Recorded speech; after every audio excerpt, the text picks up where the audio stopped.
Hello students, प्यारे बच्चों, कैसे हैं आप?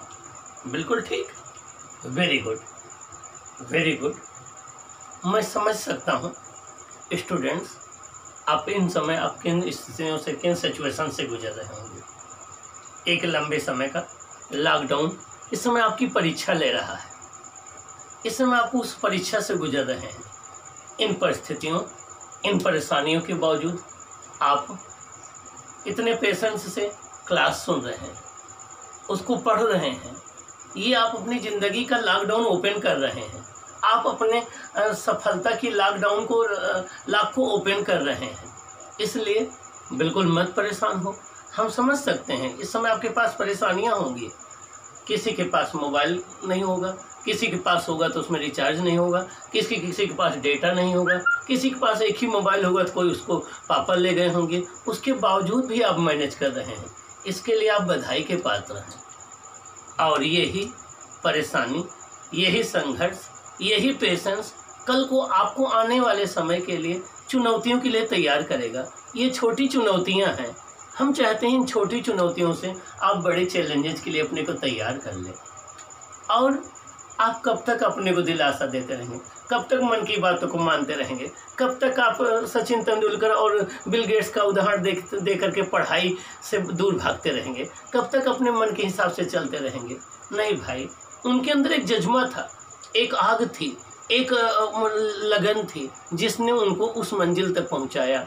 आखिर अब तो आपको तो पढ़ाई से नहीं छोड़ सकते ना। मैं नहीं कहते कि पढ़ाई पढ़ो, मैं नहीं कहता कि आप किताबों से दोस्ती करो, लेकिन ज़िंदगी से तो प्यार करो। उस ज़िंदगी के लिए तो पढ़ो। यही पढ़ाई, यही किताब आप उस ज़िंदगी को अच्छे से जीना सिखाएगी। आप एक अभी एग्जाम्पल ले लो, लॉकडाउन ने क्या किया।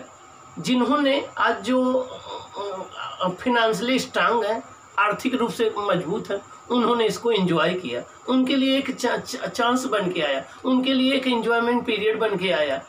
और क्यों? क्योंकि उन्होंने कभी संघर्ष किया था, कभी मेहनत किया था, कभी अपने मन को समझाया था, कभी मन के खिलाफ चल करके सफलता चूमी थी, कभी उन्होंने रात भर काम किया था, कभी दिन भर काम किया था, कभी टीवी छोड़े थे, कभी सीरियल छोड़ा था, कभी मूवी छोड़ा था, कभी दोस्ती छोड़ी थी, कभी यारी छोड़ी थी, ज्ञान के ग्रंथ पढ़े थे और सफलताओं को चूमा था और अपने को फिनांशियल सिक्योर किया था। आज वही उनके लिए एंजॉय पीरियड है। लेकिन उनको, जिन्होंने टाइम को किल किया, जिन्होंने अपने समय का सदुपयोग नहीं किया, आज उनके लिए ये लॉकडाउन एक जहालत लेकर के आया है।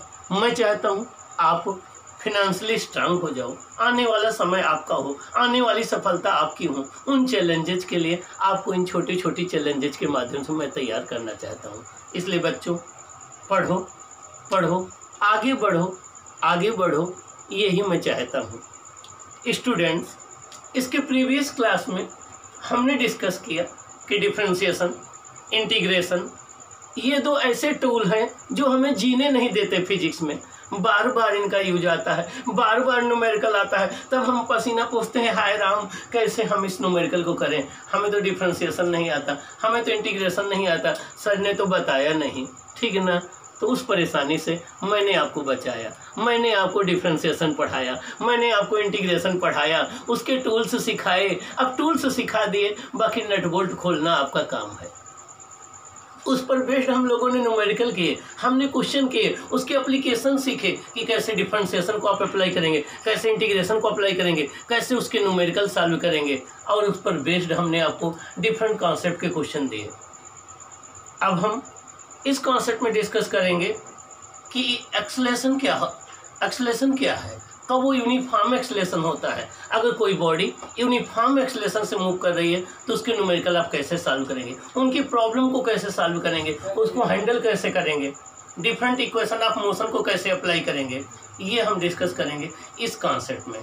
तो इसमें हम यूनिफॉर्म एक्सेलरेशन और इक्वेशन ऑफ मोशन का डिस्कशन करेंगे। आइए हम देखते हैं यूनिफॉर्म मोशन क्या है, इक्वेशंस उसके कैसे डिराइव करेंगे, उसके लिए हम डिस्कस करते हैं। आइए हम पहला स्टेप डिस्कस करते हैं, equation of motion for uniformly accelerated. किसके लिए? यूनिफॉर्मली एक्सेलरेटेड के लिए। अब आप सोच रहे होंगे ये यूनिफॉर्मली एक्सेलरेटेड क्या होता है।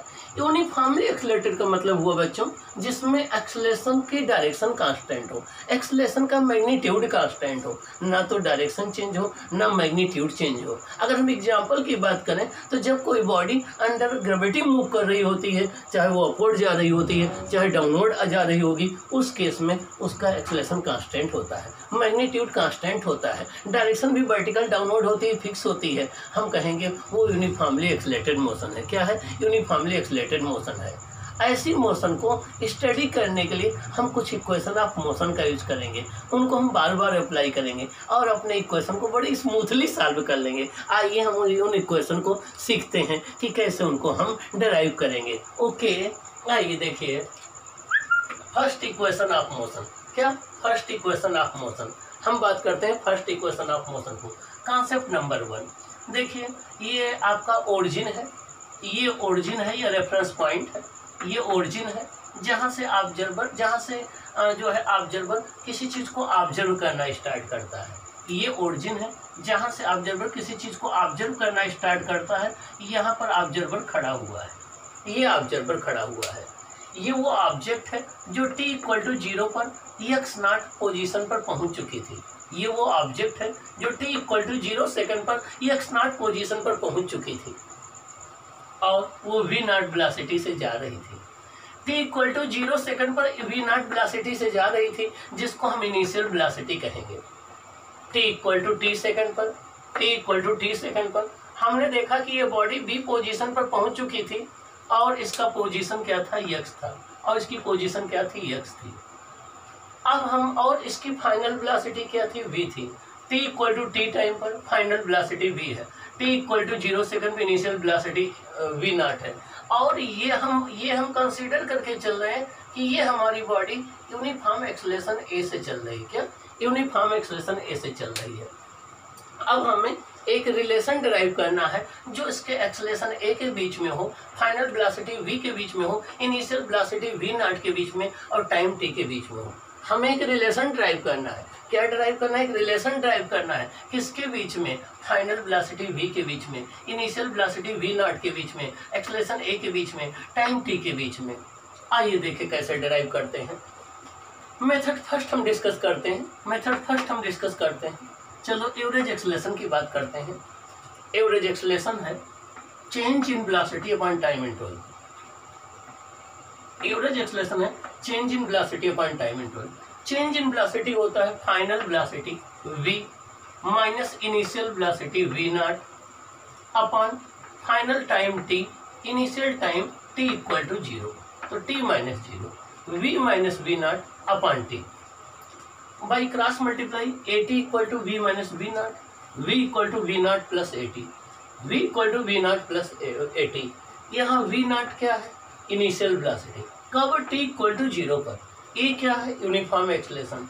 v क्या है? Final velocity. किस टाइम पर? t टाइम पर। v क्या है? Final velocity. किस टाइम पर? t टाइम पर। तो v=v0 प्लस at। ये फॉर्मूला तभी अप्लाई करेंगे जब एक्सेलरेशन यूनिफॉर्म होगा। अब इसके कुछ केसेज बन जाते हैं। चलो मान लो कोई बॉडी रेस्ट से स्टार्ट करती है। जब भी न्यूमेरिकल में ये लिखा हो body start from rest, dropped, released, अगर ये 3 वर्ड आ गए, अगर जब भी न्यूमेरिकल आप सॉल्व करेंगे, अगर आपके पास ये न्यूमेरिकल में वर्ड है dropped, released, start from rest,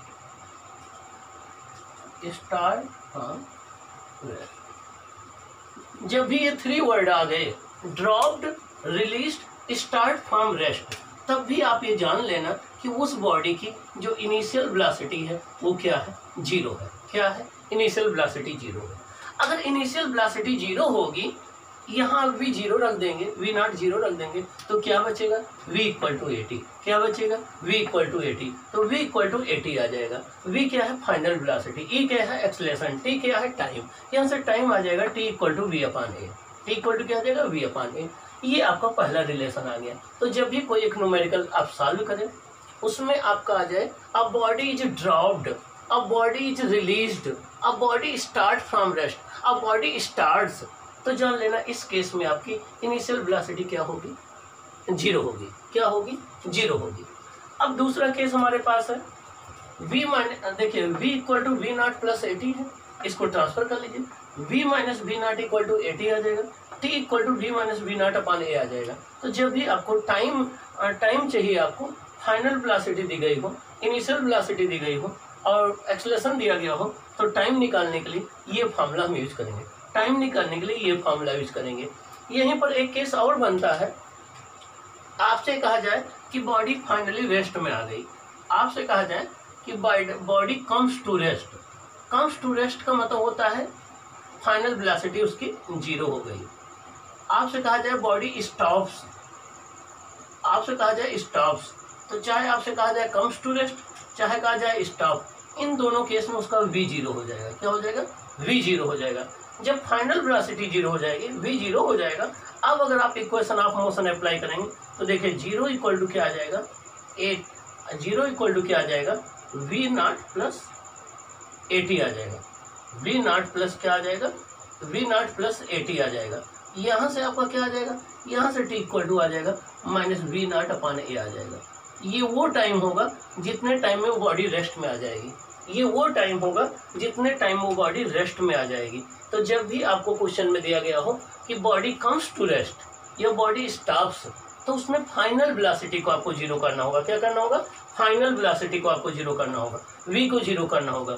अब यहाँ v equal to we naught plus AT है, v को जीरो कर दीजिए तो वी नॉट प्लस एटी आ जाएगा, तो t equal to minus we naught upon A आ जाएगा, t equal to minus we naught upon A आ जाएगा।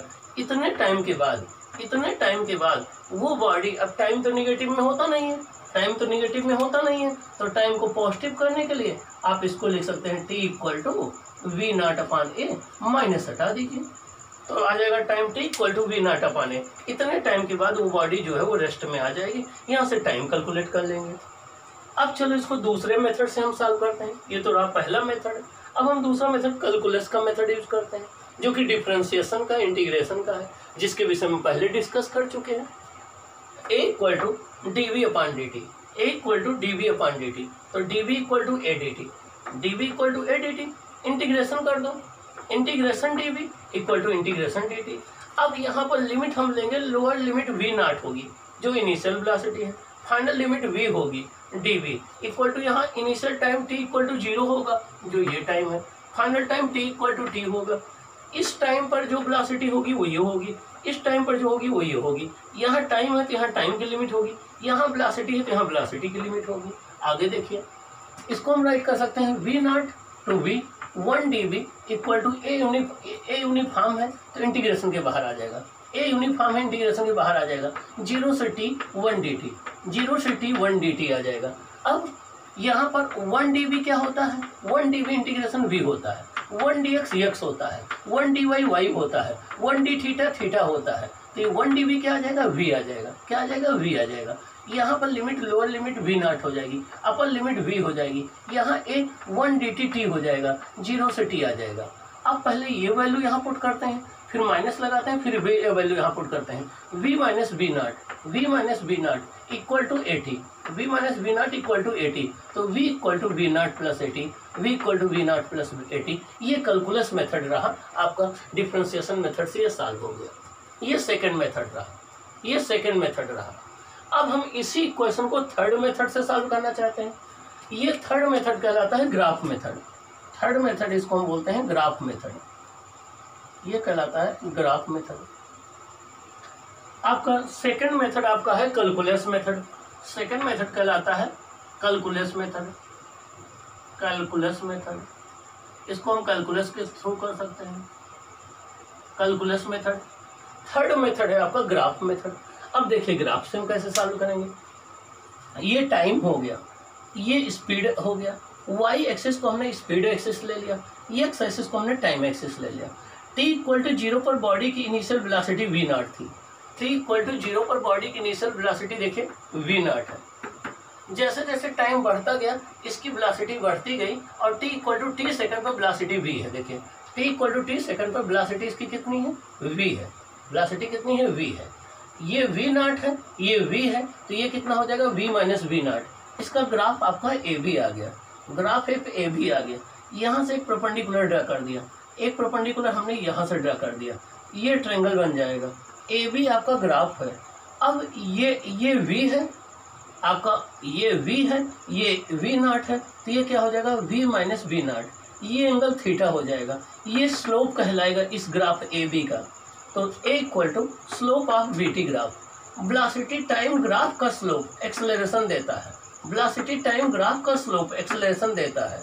तो ये वेलोसिटी टाइम ग्राफ है, इसका स्लोप ये एंगल हमें एक्सेलरेशन दे देगा। तो acceleration a equal to tan theta equal to B C upon A C. a equal to B C हो जाएगा v minus we naught upon A C, कितना हो जाएगा, ये t है, कितना है, t है। तो यहाँ से v equal to we naught plus A T आ जाएगा, v equal to we naught plus A T आ जाएगा।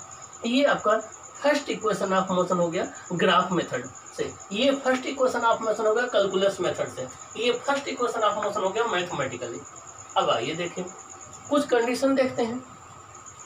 अगर आपको गिवन हो v प्रोपोर्शनल t, क्या v प्रोपोर्शनल t, और इसका डिफरेंशिएशन करेंगे dv अपॉन dt, तो a proportional t to the power 0 आएगा। क्या a proportional t to the power 0 आएगा, मतलब एक्सेलरेशन टाइम पर नहीं डिपेंड करेगा, एक्सेलरेशन टाइम पर नहीं डिपेंड करेगा।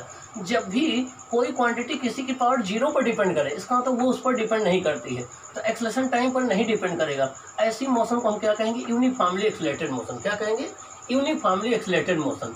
तो जब भी यूनिफॉर्मली एक्सेलरेटेड मोशन, तो जब भी आपको v प्रोपोर्शनल t दिया गया हो या a proportional t to the power 0 given हो, मीन्स एक्सेलरेशन टाइम पर डिपेंड ना करे, या यहाँ पर आपको दिया गया हो, यहाँ पर आपका x proportional t square, x proportional अगर आपका t स्क्वायर है, x प्रोपोर्शनल t स्क्वायर है, v प्रोपोर्शनल t है, a प्रोपोर्शनल t की पावर 0 है, अगर इनमें से कोई भी चीज है तो समझ लीजिए वो यूनिफॉर्मली एक्सेलरेटेड मोशन का एग्जांपल है। क्या है, वो यूनिफॉर्मली एक्सेलरेटेड मोशन का एग्जांपल है। x यहाँ क्या है, डिस्प्लेसमेंट, t क्या है, time. x proportional t square हो या v प्रोपोर्शनल t हो या a proportional t to power 0 हो, तो ये यूनिफॉर्मली एक्सेलरेटेड मोशन का एग्जांपल है। जैसे s equal to ut plus half a t square, तो s प्रोपोर्शनल t स्क्वायर है, तो यूनिफॉर्मली एक्सेलरेटेड मोशन का एग्जांपल है।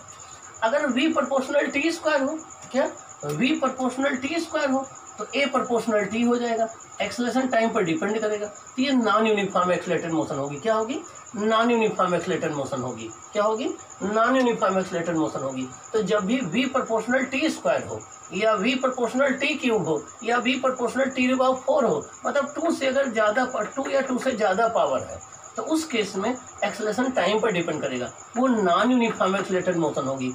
और नॉन यूनिफॉर्म एक्सेलरेटेड मोशन के लिए हम इक्वेशन ऑफ मोशन अप्लाई नहीं करेंगे। देखिए, if a is non uniform we can not apply equation of motion. अगर हमारा जो है मोशन नॉन यूनिफॉर्म है, तो हम v equal to u plus A t, s equal to u t plus half a t square, v square equal to u square plus 2s, ये equation of motion apply नहीं करेंगे numerical solve करने के लिए। तब हम क्या करेंगे, कैसे सॉल्व करेंगे, वहाँ डिफरेंशिएशन यूज करेंगे, इंटीग्रेशन यूज करेंगे, और जो बेसिक डिफिनेशन होती हैं एक्सेलरेशन की, जो बेसिक डिफिनेशन होती हैं delta v upon delta t और v equal to delta x upon delta t, ये जो बेसिक डिफिनेशन है इनका यूज करेंगे। मीन्स अगर एक्सेलरेशन यूनिफॉर्म नहीं है तो न्यूमेरिकल सॉल्व करने के लिए हम इक्वेशन ऑफ मोशन का यूज नहीं करेंगे, या तो हम डिफरेंशिएशन का यूज करेंगे, या तो इंटीग्रेशन का यूज करेंगे, या बेसिक डिफिनेशन जो है एक्सेलरेशन की और वेलोसिटी की, इसका यूज करेंगे। Example, we can not apply equation of motion in uniform circular motion. UCM का मतलब क्या होता है, यूनिफॉर्म सर्कुलर मोशन। यूसीएम का मतलब क्या होता है, यूनिफॉर्म सर्कुलर मोशन। तो यूनिफॉर्म सर्कुलर मोशन में एक्सेलरेशन की डायरेक्शन चेंज होती रहती है, तो एक्सेलरेशन यूनिफॉर्म नहीं होता है, तो यूनिफॉर्म सर्कुलर मोशन में हम इक्वेशन ऑफ मोशन नहीं अप्लाई कर सकते न्यूमेरिकल सॉल्व करने के लिए। अब हम एक एप्लीकेशन ले लेते हैं, जो पढ़ा उसका एक यूज कर लें। अब बॉडी स्टार्ट फ्रॉम रेस्ट। देखिए, स्टार्ट फ्रॉम रेस्ट आ गया, इसका मतलब इनिशियल वेलोसिटी 0 हो जाएगी। अब body start from rest with uniform acceleration. Acceleration कैसा है, यूनिफॉर्म एक्सेलरेशन है। देखिए, यूनिफॉर्म एक्सेलरेशन कितना, 2 मीटर पर सेकंड स्क्वायर। कितना एक्सेलरेशन, 2 मीटर पर सेकंड स्क्वायर। देखिए, मीटर पर सेकंड स्क्वायर एक्सेलरेशन की यूनिट होती है। यहाँ से आप पता कर लेंगे ये कौन सी क्वांटिटी एक्सेलरेशन है। और find its final velocity after 2 second. हमें 2 सेकंड के बाद इसकी फाइनल वेलोसिटी फाइंड आउट करना है। देखिए कैसे सॉल्व करेंगे। सोल्यूशन गिवन, बॉडी रेस्ट से स्टार्ट कर रही, इनिशियल वेलोसिटी 0 हो जाएगी। एक्सेलरेशन कितना है 2 मीटर पर सेकंड, टाइम कितना है 2 सेकंड, वेलोसिटी निकालनी है v equal to u plus 80, v equal to 0 plus 2 into 2, v क्या आ जाएगी 4 मीटर पर सेकंड, फाइनल वेलोसिटी क्या आ गई 4 मीटर पर सेकंड। तो ये रहा आपका फर्स्ट इक्वेशन ऑफ मोशन का मैथमेटिकल डेरिवेशन, उसका कैलकुलस डेरिवेशन, उसका ग्राफिकल डेरिवेशन, उसका एप्लीकेशन। एक कॉन्सेप्ट यहाँ पर और इम्पोर्टेंट है, वो मैं आपको इसी समय मेंशन कर दूं कि जब भी कोई बॉडी यूनिफॉर्म एक्सेलरेशन से चल रही होती है, जब भी कोई बॉडी यूनिफॉर्म एक्सेलरेशन से चल रही होती है, तो उस केस में आप एवरेज वेलोसिटी कैसे निकालते हैं, ये न्यूमेरिकल में आपको बार बार यूज की जाएगी। तो क्या बताने चल रहा हूँ बच्चों, ये बताने चल रहा हूँ कि जब भी कोई बॉडी यूनिफॉर्म एक्सेलरेशन से चल रही हो, देखिए कॉन्सेप्ट ये है कि सपोज कर लो ये कोई बॉडी है, ये कोई बॉडी है ये, और ये इस पाथ पर चल रही है, ये उसका पाथ है। क्या है बच्चों, ये पाथ है, और इसकी इनिशियल वेलोसिटी कितनी है u है, या इनिशियल वेलोसिटी को आप v नॉट ले लो, और ये t इक्वल टू 0 सेकंड पर है। और जब आपने इसको t equal to t second पर देखा, तो इसी बॉडी की जो फाइनल वेलोसिटी थी वो v थी। कितनी थी, फाइनल वेलोसिटी v थी, और ये यूनिफॉर्म एक्सेलरेशन a से जा रहा था। इसका एक्सेलरेशन क्या है, ये यूनिफॉर्म एक्सेलरेशन a से मूव कर रही थी ये। अब आपसे कोई पूछे कि इसकी एवरेज वेलोसिटी बताओ, तो इसकी एवरेज वेलोसिटी हो जाएगी v average equal to initial velocity plus final velocity upon 2, initial velocity plus final velocity upon 2, initial velocity plus final velocity upon 2। इस ये एवरेज अगर आपसे कहा जाए कि डिस्टेंस या डिस्प्लेसमेंट बताओ, तो आप v एवरेज इनटू टाइम, इस फॉर्मूले से आप डिस्टेंस निकाल सकते हैं। तो जब भी कोई बॉडी एक यूनिफॉर्म एक्सेलरेशन से मूव कर रही हो, उसकी इनिशियल वेलोसिटी v नॉट हो, फाइनल वेलोसिटी v हो, मतलब t इक्वल टू 0 पर वेलोसिटी v नॉट हो, t equal to t second velocity v हो, तो उसकी एवरेज वेलोसिटी होती है v naught plus v upon 2, और डिस्टेंस या डिस्प्लेसमेंट आ जाएगा average velocity into time, average velocity into time. ये कॉन्सेप्ट याद रखेंगे, लेकिन ये फार्मूला तभी अप्लाई होगा जब यूनिफॉर्म एक्सेलरेशन होगा। अगर एक्सेलरेशन यूनिफॉर्म नहीं होगा तो ये फार्मूला अप्लाई नहीं होगा। ओके, तो ये आप याद रखेंगे और इसकी प्रैक्टिस करेंगे, इससे आपका न्यूमेरिकल सॉल्व हो जाएगा। और न्यूमेरिकल सॉल्व करेंगे इन फ्यूचर, जिससे आप न्यूमेरिकल में स्ट्रांग हो जाएं, और आपकी जो भी ड्रीम्स हैं, जो भी आपके सपने हैं, वो आपके फुलफिल हो जाए। क्योंकि सपने वो नहीं होते जो सोते हुए देखे जाते हैं, सपने वो होते हैं जो आपको सोने नहीं देते हैं। तो हमें अपने ड्रीम्स के प्रति लगना होगा, एक एक सीट के लिए हमें पीछा करना होगा, एक एक कंपटीशन में हमें उसके लिए प्रिपेयर करना होगा, और हमें अपनी मंजिल को हासिल करना होगा। ओके।